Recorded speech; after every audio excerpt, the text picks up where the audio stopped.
नमस्कार नमस्कार नमस्कार मित्रांनो, मी स्मिनिल थत्ते माझ्या स्मिनिल थत्ते युट्यूब चॅनलवर तुमच्या सर्वांचं स्वागत करतो. मित्रांनो, माझा स्मिनिल थत्ते युट्यूब चॅनल हा तुम्हाला ट्रॅव्हल, टुरिझम आणि अनेक विषय यांच्यासाठी आवडतो आणि ते तुम्ही नेहमीच बघत असता. त्याच्यावरती मी प्रत्येक ज्या ज्या देशांमध्ये मी जातो, जिथे जिथे जी मी एन्जॉयमेंट करतो, आनंद व्यक्त करतो, आनंद मौज मजा करतो, ते सर्व नेहमी तुम्हाला दाखवत असतो. त्याचा आनंद तुम्हीही घेत असता. पण आजचा व्हिडिओ जरा टेन्शनवाला आहे, कारण माझे वडील श्री अनिल थत्ते, हो तुम्हाला सर्वांना ते परिचितच आहेत आणि सुपरस्टार पत्रकार श्री अनिल थत्ते यांना तुम्ही सर्वजण ओळखताच.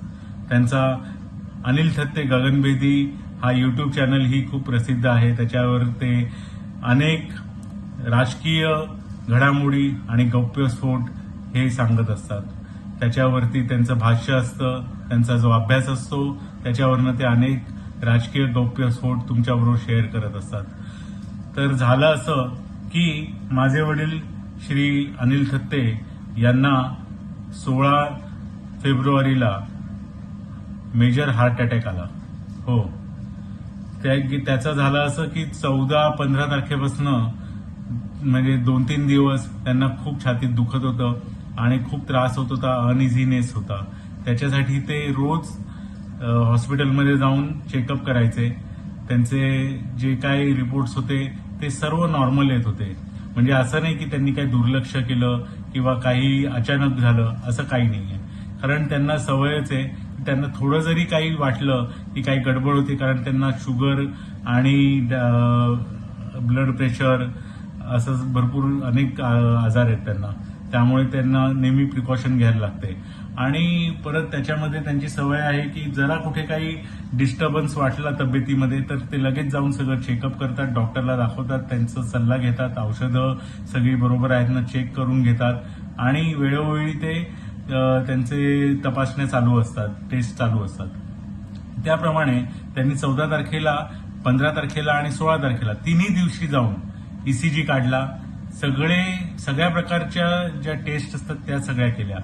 त्या सगळ्याही टेस्ट नॉर्मल होत्या. अगदी 16 तारखेच्या सकाळपर्यंत सगळ्या केलेल्या टेस्ट ह्या नॉर्मल होत्या. त्याच्यात कुठेही डॉक्टरांना असं वाटत नव्हतं की काही प्रॉब्लेम आहे किंवा काही हार्ट अटॅक येऊ शकतो किंवा काही त्यांना सिरियस काही होणार आहे, असं काहीही त्या रिपोर्ट्समध्ये येत नव्हतं. त्यांना आधी वाटलं की ऍसिडिटीमुळे पण होऊ शकत असेल, तर त्याच्याही गोळ्या घेतल्या, पण त्याच्यामुळेही त्यांना रिलीफ वाटत नव्हता. ते सकाळी 9:30-10च्या सुमारास 16 तारखेला होरायझन हॉस्पिटलमध्ये जाऊन आले. ते नेहमी होरायझन हॉस्पिटलमध्ये जातात कारण तिकडचे जे डॉक्टर आहेत ते खूपच चांगले आहेत. ते नेहमी त्यांची काळजी घेतात आणि त्यांचे सवयीचं हॉस्पिटल आहे आणि तिथले जे डॉक्टर्स आहेत, सगळे स्टाफ आहे हा खूप कोऑपरेटिव्ह आणि खूप चांगला आहे. त्यामुळे ते तिथे नेहमी जातात. आणि ते करोनामध्ये पण ऍडमिट होते जवळजवळ 1 महिनाभर आणि व्हेंटिलेटरवर होते. त्यावेळेलाही खूप कठीण परिस्थिती होती त्यांची, तरी पण त्याच्यातनं डॉक्टरांनी त्यांना वाचवलं आणि खूप मोठ्या संकटातनं ते वाचले. तर अशा पद्धतीने 16 फेब्रुवारीला त्यांना संध्याकाळी खूपच छातीत दुखायला लागलं आणि अतिशय वेदना यायला लागल्या. सकाळी टेस्ट केली तोपर्यंत काहीच नव्हतं, सगळे रिपोर्ट्स नॉर्मल होते. ते जसे होरायझन प्राईम हॉस्पिटल घोडबंदर रोडला पोहोचले आणि तिथे ऍडमिट झाले, तेव्हा पण त्यांचा ईसीजी हा नॉर्मलच येत होता. पण तरी पण काही त्रास होतोय हे जाणून डॉक्टरांनी अँजिओग्राफी केली आणि अँजिओग्राफीमध्ये त्यांना मेजर हार्ट अटॅक येतोय असं लगेच कळलं आणि त्या क्षणी त्यांचा हार्ट अटॅक, त्यांना मोठा मेजर हार्ट अटॅक आला. पण सुदैवाने ते डॉक्टरांच्या समोरच होते. डॉक्टर त्यांना तपासत होते आणि अँजिओग्राफी करत होते. त्यामुळे लगेच त्यांची अँजिओप्लास्टी केली आणि अँजिओप्लास्टी केल्यावरती त्यांची तब्येत आता सुधारतीये हळूहळू. आता आज सकाळपर्यंत ते आयसीयू मध्ये होते. आता त्यांना स्पेशल रूममध्ये शिफ्ट केलं आहे आणि एखाद दुसऱ्या दिवसामध्ये त्यांना डिस्चार्ज देऊन ते घरी येतील. तर मित्रांनो, काळजी करायचं तसं कारण नाहीये, पण त्यांना आता आरामाची गरज आहे. पथ्यपाणी, आणि ते तर पथ्यपाणी खूपच पाळतात. खाण्यापिण्यामध्ये त्यांना स्ट्रिक्टली डाएट आहे, ते नेहमी फॉलो करत असतात. तरी पण त्यांना यावेळेला त्रास झाला, आणि शेवटी नशिबाचा पण भाग आहे. आणि काही गोष्टी आपल्या हातात नसतात. जरी आपल्याला त्याचं माहिती आहे की येणार आहे हार्ट अटॅक, तरी जर का टेस्ट नॉर्मल येत असतील तर आपण किती काळजी करणार. तरी पण त्यांनी काळजी घेऊन वेळेवरती ते पोहोचले. त्यांचं सगळं अँजिओप्लास्टी सक्सेसफुल झाली, आणि आता ते सुखरूपपणे स्पेशल रूममध्ये येऊन आराम करतायत, आणि 1-2 दिवसांमध्ये ते घरी येतील.